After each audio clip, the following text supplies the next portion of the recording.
اعوذ باللہ من الشیطان الرجیم بسم اللہ الرحمن الرحیم۔ سورہ حج کی 2 آیتیں پڑھ رہا ہوں، آیت نمبر 73، آیت نمبر 74۔ یا ایہا الناس ضرب مثل فاستمعوا لہ، اے لوگو ایک مثال بیان کی جاتی ہے تو اس کو غور سے سنو۔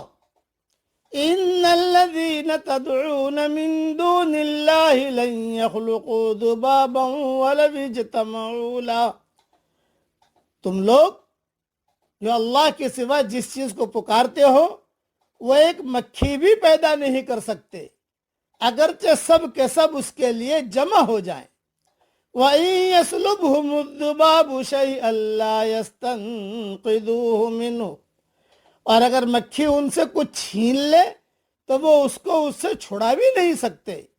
ضعف الطالب والمطلوب، مدد چاہنے والے بھی کمزور اور جن سے مدد چاہی گئی وہ بھی کمزور۔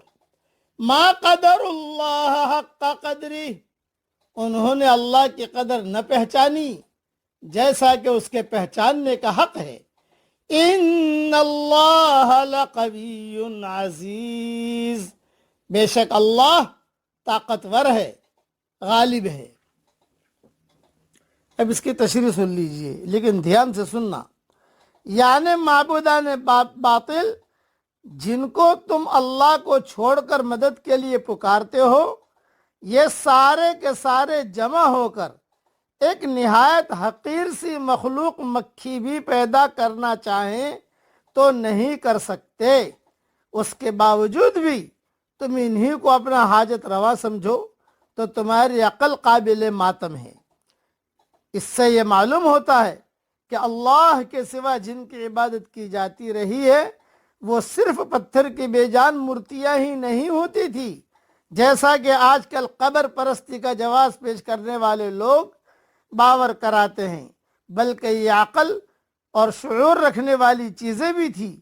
یعنی اللہ کے نیک بندے بھی تھے جن کے مرنے کے بعد لوگوں نے ان کو اللہ کا شریک ٹھہرا لیا۔ اسی لیے اللہ تعالیٰ فرما رہا ہے کہ یہ سب اکٹھے بھی ہو جائیں تو ایک حقیر ترین شے مکھی بھی پیدا نہیں کر سکتے۔ محض پتھر کی مورتیوں کو یہ چیلنج نہیں دیا جا سکتا۔ یہ ان کی مزید بے بسی اور لاچارگی کا اظہار ہے کہ پیدا کرنا تو کجا، یہ تو مکھی کو پکڑ کر اس کے منہ سے اپنی وہ چیز بھی واپس نہیں لے سکتے جو وہ ان سے چھین کر لے جائے۔ طالب سے مراد خود ساختہ معبود اور مطلوب سے مراد مکھی یا بعض کے نزدیک طالب سے پجاری اور مطلوب سے اس کا معبود مراد ہے۔ حدیث قدسی میں معبودان باطل کی بے بسی کا تذکرہ ان الفاظ میں ہے۔ اللہ تعالیٰ فرماتا ہے، اس سے زیادہ ظالم کون ہے جو میری طرح پیدا کرنا چاہتا ہے؟ اگر کسی میں واقعی قدرت ہے تو وہ ایک ذرہ یا ایک جوہی پیدا کر کے دکھا دے۔ صحیح بخاری شریف میں یہ حدیث ہے۔ یہی وجہ ہے کہ لوگ اس کی بے بس مخلوق کو اس کا ہمسر اور شریک قرار دے لیتے ہیں۔ اگر ان کو اللہ تعالیٰ کی عظمت اور جلالت، اس کی قدرت اور طاقت اور اس کی بے پناہی کا صحیح اندازہ اور علم ہو تو وہ کبھی بھی اس کی خدائی میں کسی کو شریک نہ ٹھہرائیں۔ اللہ کے سوا کسی اور کو تقدس کا مقام دینا سراسر بے عقلی کی بات ہے، اس لیے کہ مقدس مقام اس کو دیا جاتا ہے جس کے اندر کوئی طاقت ہو، اور اس دنیا کا حال یہ ہے کہ یہاں کسی بھی انسان یا غیر انسان کو کوئی حقیقی طاقت حاصل نہیں۔ مکھی ایک انتہائی معمولی چیز ہے، مگر زمین اور آسمان کی تمام چیزیں مل کر بھی اس مکھی کو وجود میں نہیں لا سکتی۔ پھر کسی غیر خدا کو مقدس سمجھنا کیوں کر درست ہو سکتا ہے؟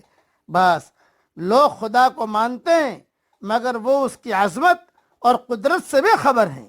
اگر وہ خدا کو ویسا مانے جیسا کہ اس کو ماننا چاہیے تو تو انہیں اپنے یہ تمام عقیدے مذہب کا خیز حد تک بے معنی معلوم ہو، وہ خود ہی ایسے تمام عقیدوں سے دستبردار ہو جائے۔ اس لیے اللہ کو بھی مانو، اس کی طاقت کو بھی مانو، اللہ کو بھی مانو اور اس کی بھی مانو۔ اللہ تعالی ہم سب کو عمل کرنے کی توفیق عطا فرمائے۔ اب پڑھ لیجئے میرے ساتھ، سبحان الملک القدوس، سبحان الملک القدوس، سبحان الملک القدوس۔ یہ جملے اللہ تعالیٰ کو بہت پسند ہیں۔ اللہ تعالیٰ ہم سب کی صحیح رہبری فرمائے اور وہ کام کرنے کی اللہ ہمیں توفیق دے جس سے اللہ راضی ہو جائے، اور جس سے اللہ ناراض ہو اللہ اس سے ہمیں بچنے کی توفیق عطا فرمائے۔ آمین۔ وآخر دعوانا ان الحمد للہ رب العالمین۔